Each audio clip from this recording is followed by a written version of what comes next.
Assalamualaikum dan hai, saya Cikgu Hendy dari Brightminds Academy.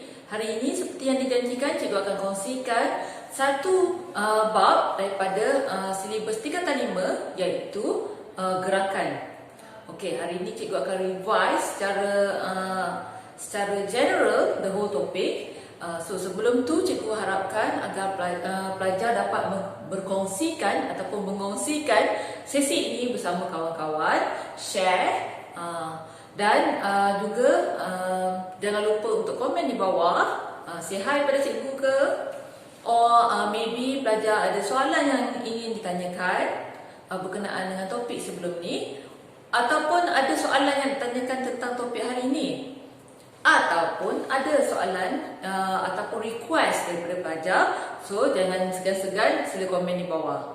Alright? Okey, hari ini cikgu akan kongsikan tentang topik gerakan. Cikgu akan pergi secara sambil lalu saja sebab of course kalau kita nak belajar tentang topik gerakan ni, dia ada sangat banyak subtopik. Sangat banyak. Cikgu kata sangat banyak sebab apa? Setiap subtopik adalah penting.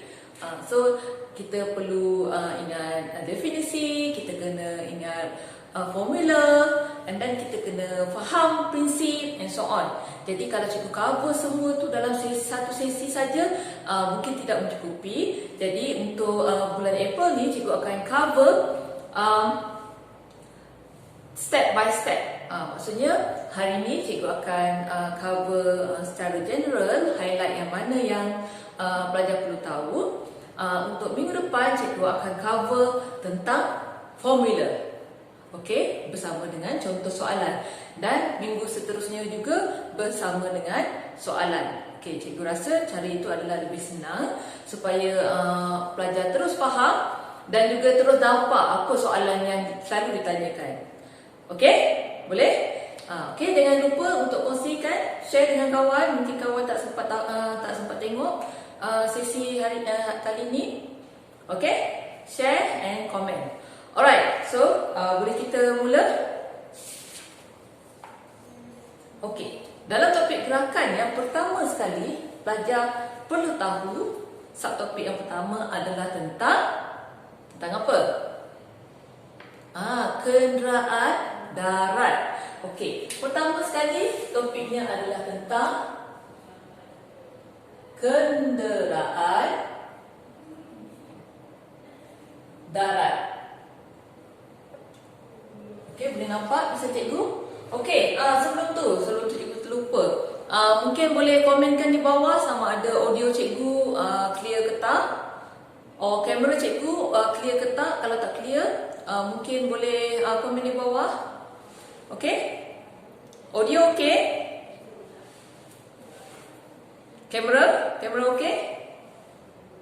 Alright, so anytime bila kalau rasa macam cikgu laju sangat ke ataupun tak clear ke, minta komen di bawah ya.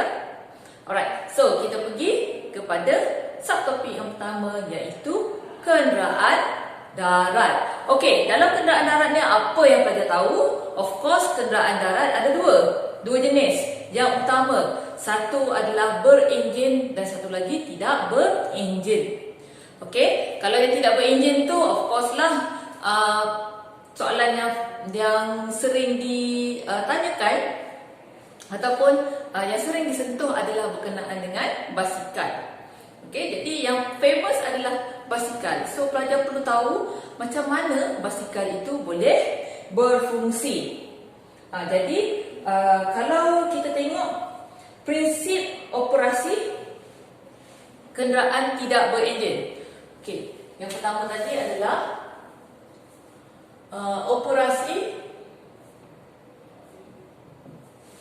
Mungkin panjang sangat, cikgu simplify sikit. Tidak berenjin. Okey, biasanya contohnya adalah seperti basikal yang paling famous ataupun beca. Okey, jadi kita sentuh yang basikal je terus. Okey, dalam basikal contohnya basikal. Jadi label basikal tu perlu tahulah. Okey, jadi cikgu rasa yang bahagian labeling ni pelajar boleh refer pada buku tentang label basikal. Cuma apa yang cikgu nak bagi faham, pelajar faham ataupun apa yang pelajar perlu study tentang basikal adalah satu, label, dua, macam mana operasinya. Okey, macam mana basikal beroperasi? Okey, since dia tak ada enjin, tapi tak ada enjin, jadi bahagian mana yang paling penting sekali? Bahagian mana?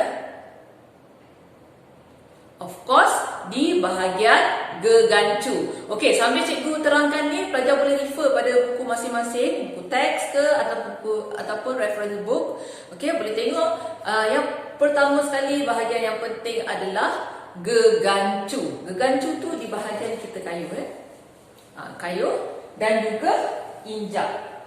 Okey, mungkin cikgu boleh cuba lukis. Okey, so lebih kurang ya cikgu lukis. Let's say di sini ada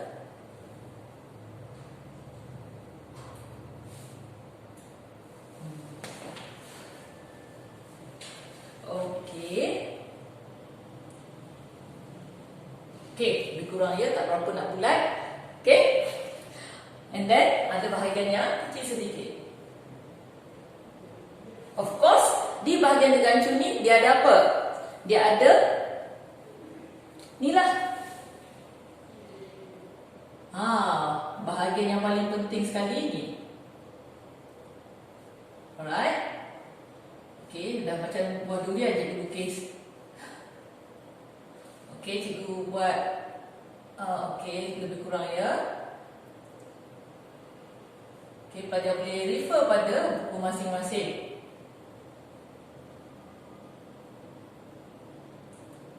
Okey, and then of course di sini pun ada. Ini adalah gear. Okey, dua-dua ni dipanggil gear. Okey, jadi prinsip operasi basikal mesti ada dua bahagian ni. Okey, iaitu di bahagian depan ni, sini ada, macam mana dia pusing? Ada injak. Okey, so injak tu tempat kita pijak tu. Okey, cikgu lukis macam ni lah.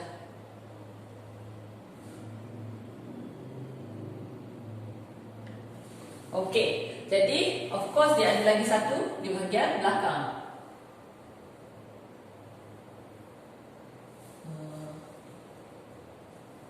Bahagian belakang. Okey, boleh nampak? Okey, bayangkan pelajar sedang naik basikal. Yang basikal tu bawah dia macam ni. Okey?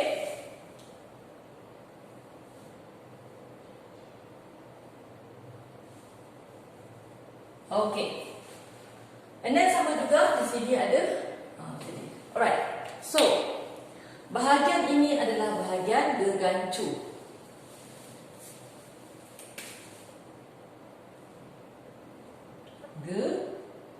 Gegancu. Boleh nampak?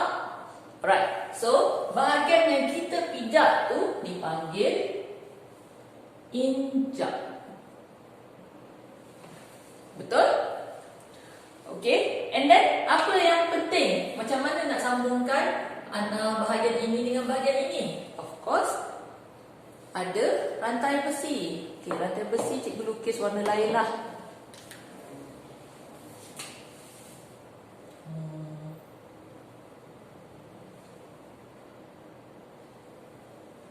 Okey, jadi rantai besi inilah yang akan bertindak memusingkan, menghubungkan antara keduanya. So dia akan lalu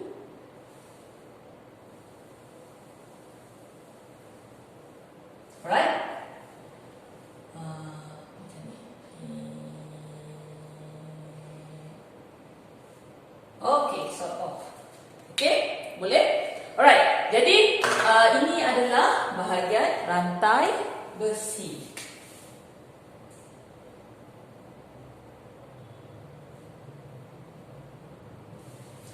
Okey, bahagian belakang ni dipanggil hub.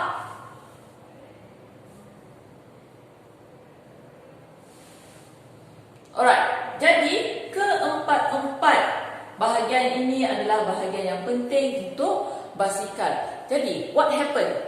Ketika kita sedang mengayuh basikal, injak, bila kita gerakkan bahagian injak ni, hub di tayar belakang, okey, ini di tayar belakang akan bergerak. Sebab apa? Sini bergerak, rantai besi ini akan transfer ke hub belakang dan hub belakang pun bergerak dan menggerakkan tayar belakang. Jadi antara tayar depan dan tayar belakang pada basikal yang paling penting adalah tayar belakang. Sebab tu orang boleh buat wheelie.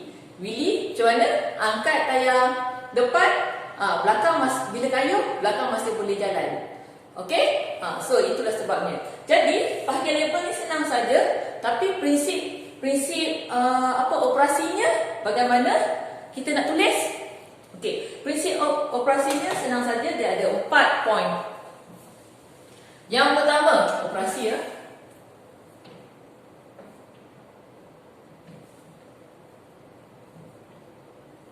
Okey, boleh nampak? Okey, operasi basikal. Yang pertama sekali, injak basikal di kayuh. Okey? Ataupun apabila injak basikal di kayuh. Okey, apa yang bergerak? Gegancu akan berputar. Okey, gegancu pun akan berputar. Gegancu akan berputar. Okey, so keyword di sini yang pertama adalah injak basikal digerakkan atau dikayuh, gegancu akan berputar. Okey, saya ingat sikit ya, bisa cikgu? Alright, cikgu tukar sikit di bawah. Never mind. Okey, poin kedua. Kemudian apa jadi? Gegancu akan memutarkan rantai besi dan akan putarkan hub. Okey, poin kedua. Gegancu akan putarkan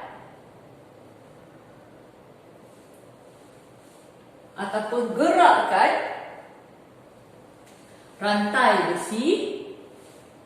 Gerakkan lebih sesuai ya.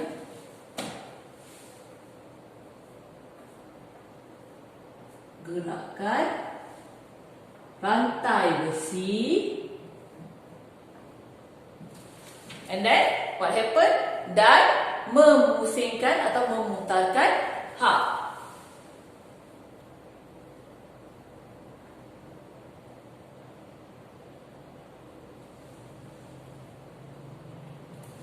Alright, dan memutarkan hub.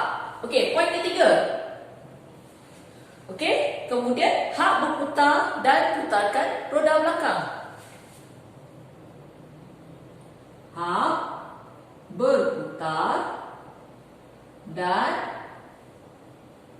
memutarkan roda belakang. And finally, yang keempat, apa yang jadi? Basikal bergerak ke hadapan. Bergerak ke hadapan. Right? Okay, so cikgu ulang. Operasi basikal. Yang pertama sekali adalah keyword pertama ataupun poin pertama adalah injak basikal mesti kena kayuh dulu. Tak dikayuh takkan bergerak. Then what happen? Gegancu akan berputar. And then gegancu yang berputar tu akan gerakkan rantai besi dan akan putarkan hub. Putarkan hub.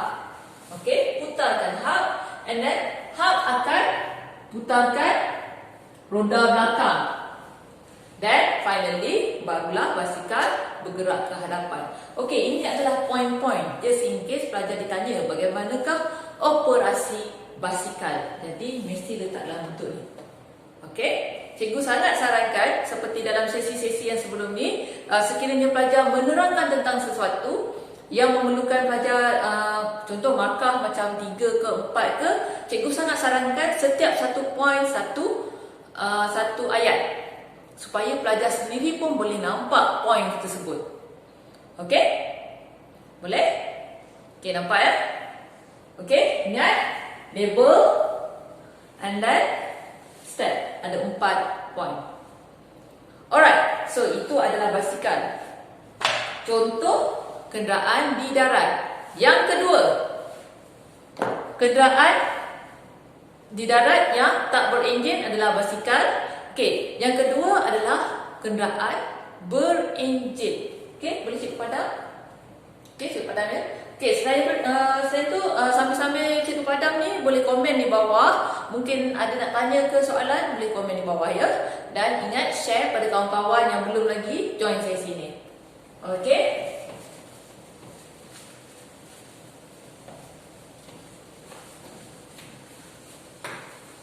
Okey, sekarang kita pergi ke kenderaan berenjin. So, kenderaan berenjin.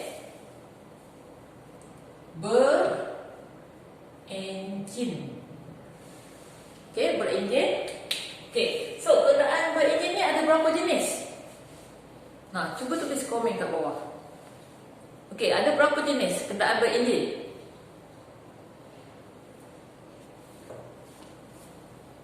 Boleh?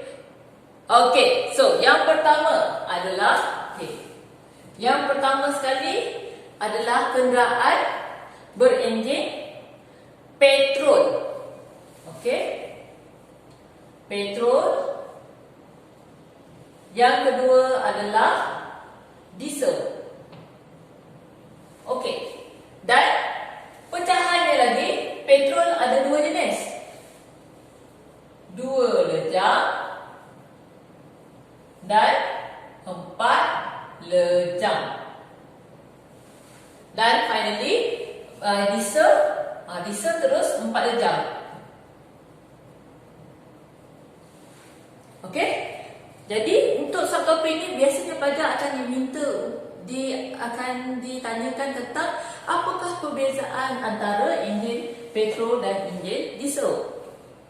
Ataupun apakah perbezaan antara enjin petrol 2 lejang dan enjin petrol 4 lejang? Okey, so itu adalah soalan yang biasa ditanya. Jadi adalah penting untuk pelajar dapat mengasingkan kedua-dua ni. Okey? Ketiga-tiga jenis ni. Okey? Jadi apa yang cikgu nak highlight di sini? Mula-mula sekali kita pergi ke enjin 2 lejang. Okey, enjin 2 lejang, boleh? Okey. So, enjin 2 lejang ni since dia ada 2 lejang, apakah nama lejang-lejangnya? Boleh komen di bawah. Apa nama? Okey. Enjin petrol. Oh, tak nampak. Bawah sikit. Enjin petrol 2 lejang. Okey? Jadi, enjin petrol 2 lejang ni ada, of course lah 2 lejang. Apakah namanya? Nama lejang yang pertama, lejang apa? Lejang naik. Lejang naik. Dan kedua adalah lejang turun. Okey? So, itu enjin petrol 2 lejang. Masih gunakan enjin petrol tetapi 2 lejang. Right, now enjin petrol 4 lejang pula.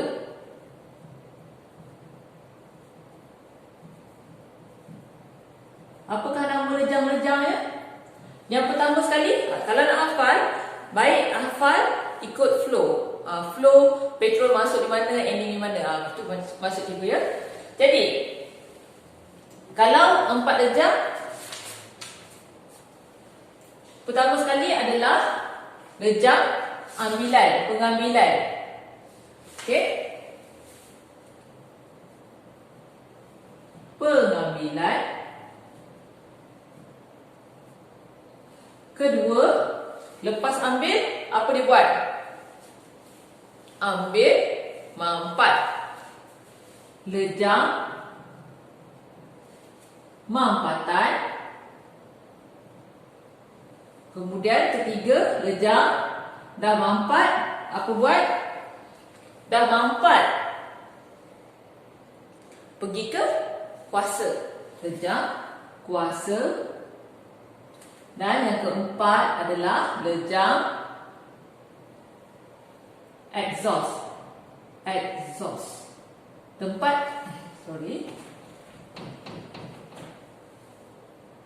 Tempat asap keluar.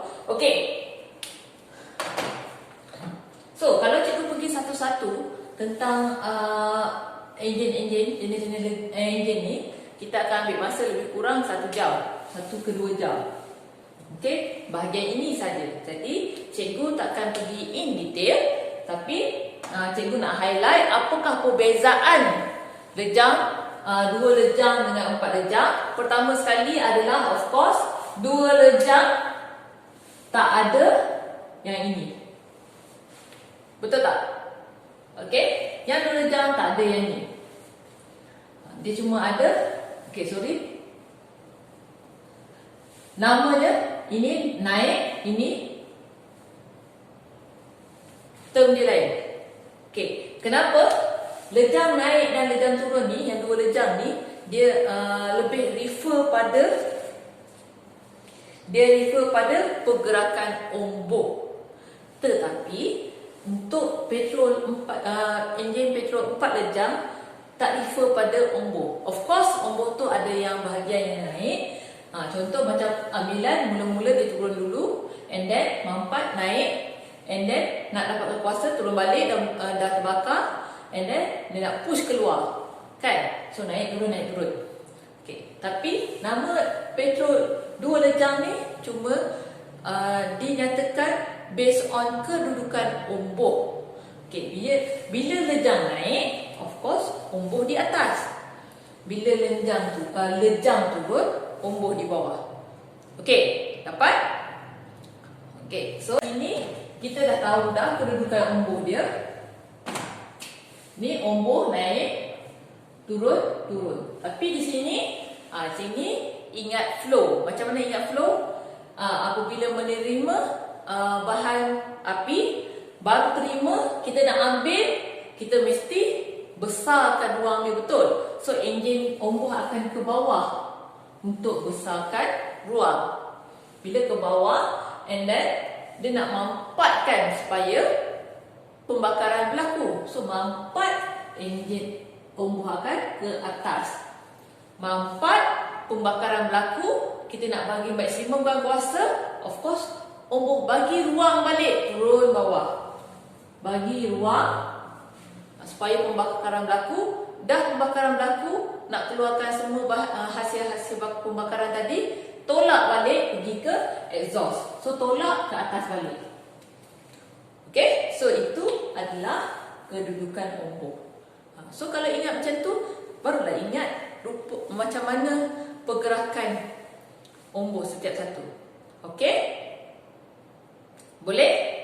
Jadi untuk sesi yang akan datang, cikgu akan kongsikan soalan yang berkaitan dengan perbandingan antara enjin 2 lejang dan enjin 4 lejang petrol ya. Okey, jadi tak sempat kita nak cover in detail hari ini. Okey, nah, apakah perbezaan antara diesel 4 lejang dan petrol 4 lejang? Of course, satu bahan api lah. Okey, bahan api yang berbeza. Dan yang kedua adalah Enjin diesel ni akan dipancutkan kemudian berbanding dengan petrol 4 darjah. Petrol tu dah masuk sekali. Okey? Jadi bahagian perbandingan antara enjin-enjin semua ni, cikgu akan adakan satu sesi khas bagaimana kita nak jawab soalan yang berkaitan dengan enjin-enjin. Okey? Boleh? Okey? Nanti cikgu buat dalam bentuk jadual. Okey, so pelajar ingat ya, pelajar mesti dapat identify perbezaan antara kesemua ni. Alright, so itu tentang enjin. Okey? And then apa lagi yang kita patut belajar dalam bab ini? Okey, dalam bab ni ada tentang laju, halaju dan pecutan. Laju, halaju dan pecutan. Okey, laju, halaju dan pecutan ni lebih pada formula. Okey, cikgu kongsikan sekejap ya tentang tu.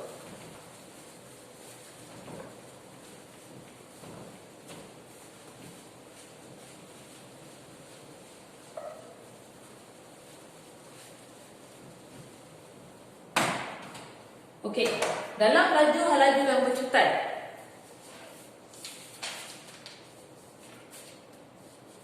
apa yang kita patut tahu? Definisi. Okey, dalam bab ni definisi formula sangat perlu tahu. Jadi bila kita tahu definisi, daripada definisi tu kita boleh membuat anggaran ataupun menganggap tentang hipotesis ataupun hubungan antara. Okey, jadi dalam bab ni definisi dengan formula wajib hafal. Okey, of course nak hafal kena faham dululah. Okey, tak boleh dah main hafal je tak faham penat. Okey. Now, okay, next subtopik adalah laju, halaju dan pecutan. Okey, cikgu pergi yang laju dulu. Laju. Apakah maksud laju? Kadar perubahan masuk laju. Kadar perubahan jarak. Kadar perubahan jarak. Cuba tulis kat bawah tulis definisinya. Kadar perubahan jarak. Kadar perubahan jarak atau perubahan jarak per unit masa. Okey, cikgu salah dia. Kadar perubahan jarak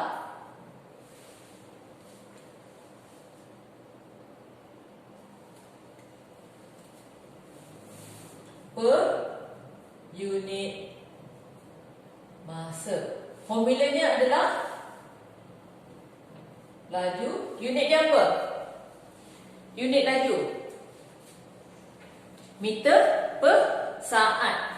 Meter per saat. So, laju dengan halaju ni kita boleh guna sama.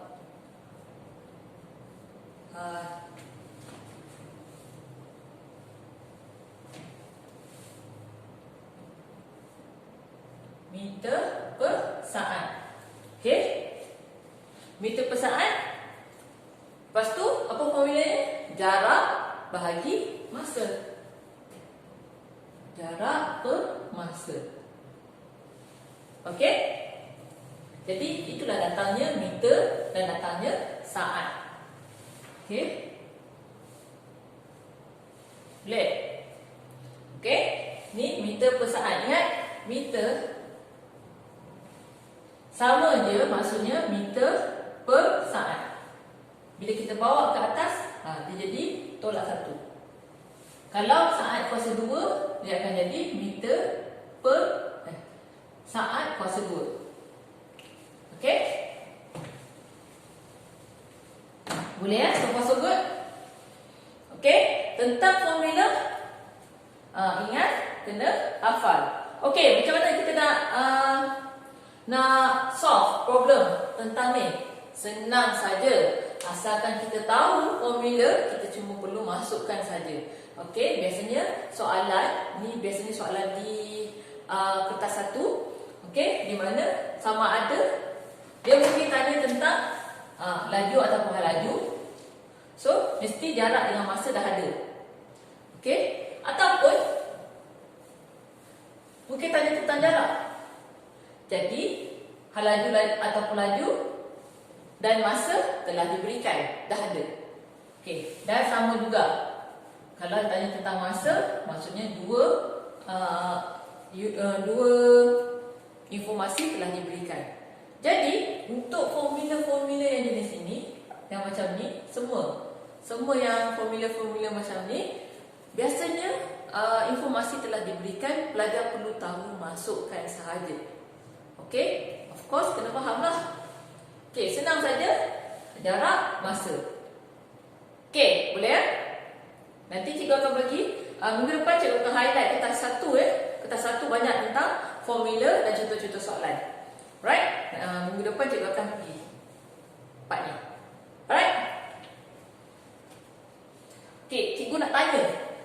Tadi laju kadar perubahan jarak per unit masa. Tapi kat sini macam sama. Jadi maksudnya definisi untuk hal laju sama ke? Sama ke tak? Kenapa satu dipanggil hal laju, satu lagi dipanggil laju? Cuba komen kat bawah. Definisi untuk hal laju apa? Cuba komen.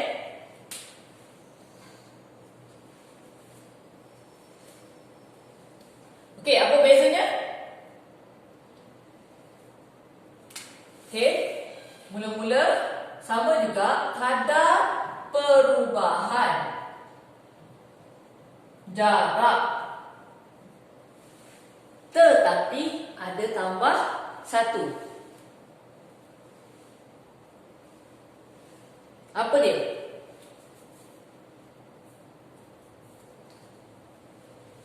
Kadar perubahan jarak dalam arah tertentu. Okey? Dalam arah tertentu. Jadi, apa beza yang atas yang bawah ni? Laju dengan laju. Nama pun halaju. Hala. Okey? So, bila hala maksudnya dia ada arah. Jadi, halaju dia mesti ada pergerakan yang menunjukkan arah, tetapi laju tak dinyatakan arah. Itu saja bezanya. Okey? Boleh? Jadi, sekiranya kita berkata tentang hal laju ataupun kita menceritakan tentang hal laju, of course kena ada arah. Sebab tu bila hal laju ni berkaitan dengan apa? Meter, detik, masa. Okey, kita tahu hal lajunya bertambah ke, berkurang ke, okey, seragam ke, right? Betul? So itu je perbezaan dia, iaitu hal laju dia ada arah, laju tak ada arah, tak dinyatakan. Hal laju mesti ada arah tertentu. Okey, dapat? Jadi, tentang topik hal laju, cikgu dah sentuh sebelum ni. Mungkin pelajar boleh tengok video-video cikgu yang sebelum ni, cikgu dah highlight in detail soalan tentang hal laju.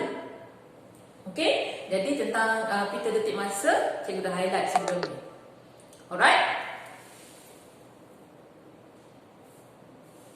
Okey. Kemudian, selepas laju dan hal laju, apa yang kita belajar dalam topik ni? Pecutan. Sama juga, pecutan. Pecutan definisinya adalah, okey, cikgu tulis sebelah ni ya.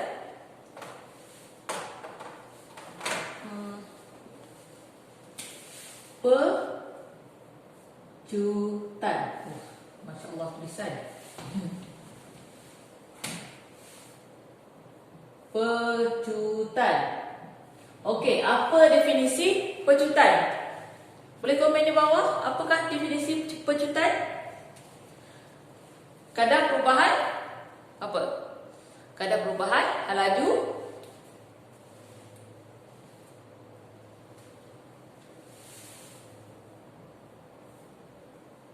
kadar perubahan halaju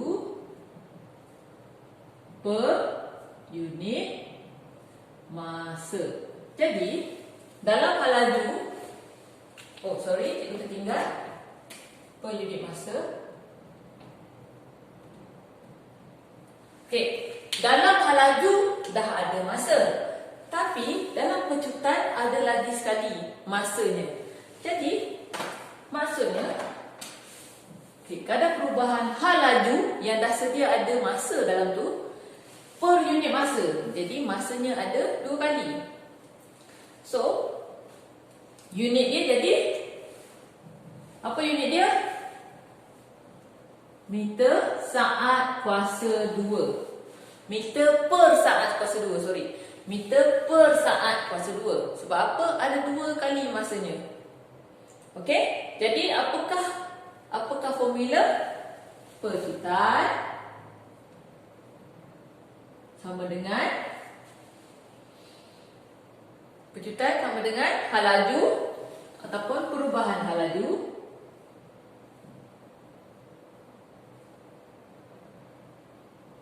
bahagi masa.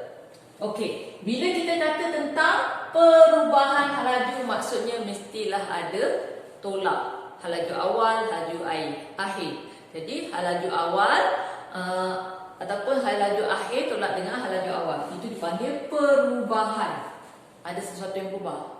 Okey, jadi untuk bahagian ni sama juga dengan halaju akhir tolak halaju awal per masa. Alright? Boleh? Jadi bila ada perkataan perubahan, maksudnya mesti ada awal, mesti ada akhir. Jadi biasanya akhir tolak dengan awal lah. Okey, sebab apa? Biasanya akhir nilainya lebih besar dan dia kena tolak dengan yang awal. Okey, boleh? Okey, untuk pecutan juga cikgu akan kongsikan contoh soalan pada minggu hadapan. Biasanya di soalan kertas 1. Okey, boleh? So far so good? Okey, untuk pelajar yang baru masuk, boleh kongsikan sesi ini dengan kawan-kawan, share, mungkin boleh like dan juga komen di bawah, mungkin ada request ataupun ada nak komen sikit tentang mungkin cikgu terlalu cepat ke ataupun suara tak dengar ke. Okey, boleh? Okey, now tentang detik masa cikgu dah sentuh dalam video sebelum ni. Jadi pelajar boleh tengok balik video cikgu yang sebelum-sebelum ni. Cikgu dah bagi contoh soalan sekali. Boleh terus tengok penerangan bersama contoh soalan tentang halaju. Alright? Now, pecutan cikgu akan share pada minggu depan. Next, kita pergi ke inertia. Inertia pun cikgu dah buat satu sesi khas untuk inertia. Cikgu dah terangkan, cikgu dah kongsikan contoh soalan tentang inertia. So, pelajar pun boleh tengok lagi sekali video-video cikgu sebelum ni. Tentang inertia pun cikgu dah adakan sesinya. Inertia dan juga akhir sekali dan momentum. Momentum pun cikgu dah kongsikan dalam video sebelum ni. Momentum. And then ada tekanan. Okay, so video tentang halaju, inertia, momentum dan tekanan cikgu dah kongsikan sebelum ni. Sebelum ni, pelajar boleh go through balik pada video-video cikgu yang sebelum ni. Okay, boleh? Dalam masa tu bolehlah tanya pada cikgu. Mungkin tengok mungkin baru nak tengok video tu ke, boleh tanya pada cikgu. InsyaAllah cikgu akan cuba jawab selepas ni ya. Boleh? Okey. Now, kita akan pergi ke sesi yang mana? Kita akan pergi ke sesi kenderaan air. Okey, kenderaan air. Bahagian kenderaan air. Tadi kenderaan darat, ada banyak tentang kenderaan darat. Okey, jenis-jenis, ada jenis-jenis, prinsipnya. Okey, sekarang kita pergi ke kenderaan air pula. Kenderaan air. Okey, kenderaan air. So, apakah prinsip yang terlibat untuk kenderaan air? Prinsip apa? Prinsip Archimedes. Okey? Prinsip Archimedes. Prinsip.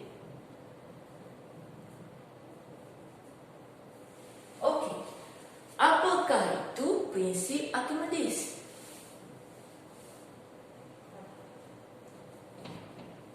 Okey, apa prinsip Archimedes? Siapa tahu? Boleh komen di bawah.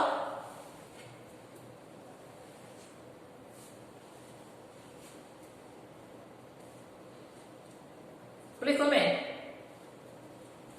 Okey, apakah prinsip Archimedes? Okey, sesuatu objek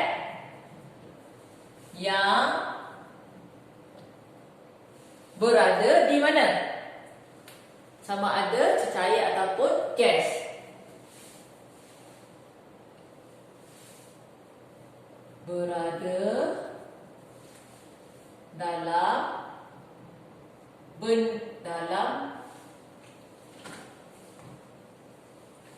bendalir ataupun gas yang mengalami pengurangan berat disebabkan oleh daya tujar. Okey, macam mana kita nak tulis? Sesuatu objek yang berada dalam bendalir ataupun gas akan mengalami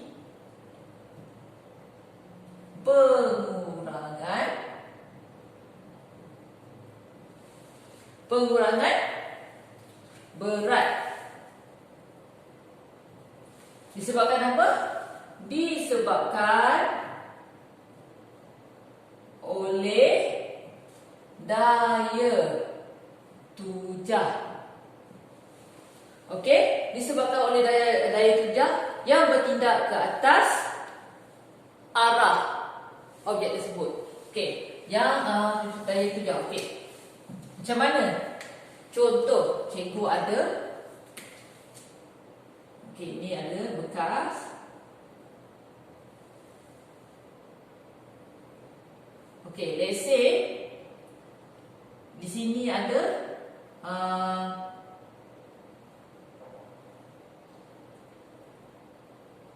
okey, sesuatu objek di sini. Ni air ya. Okey, of course kalau kita belajar tentang daya, ada berat, betul? Berat, berat adalah salah satu daya bertindak ke bawah disebabkan oleh graviti, betul?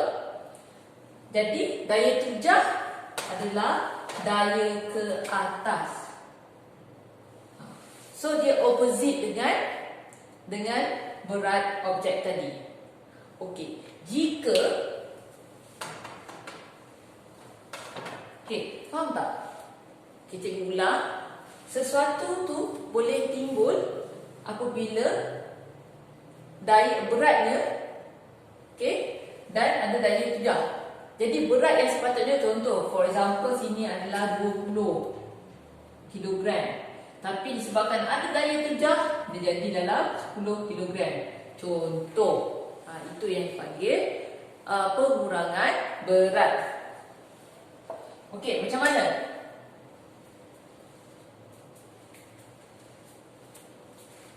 Jadi, biasanya kalau kita nak aplikasikan prinsip Archimedes ni, kita akan gunakan apa? Okey, kita akan gunakan apa?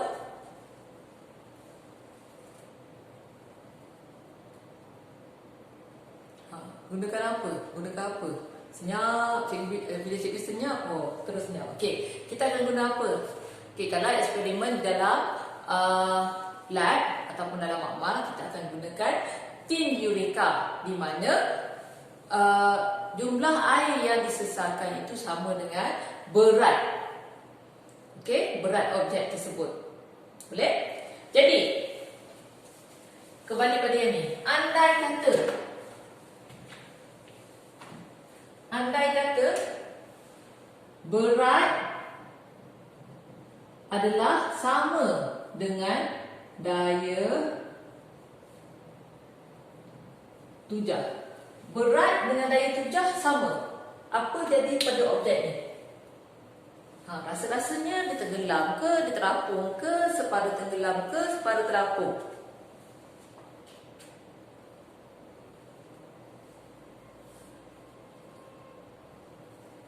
Boleh? Boleh agak? Contoh, beratnya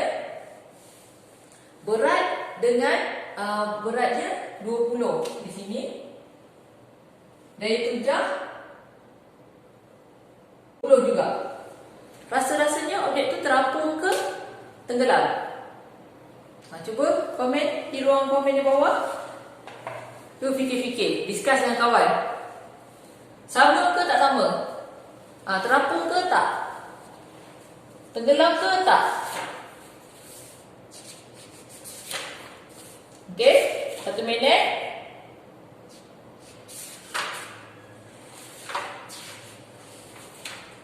Sama ke tak?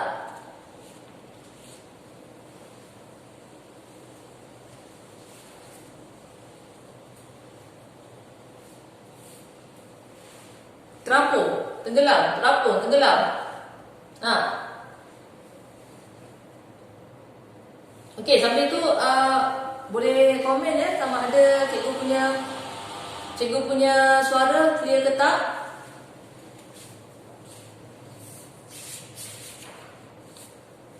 Okey.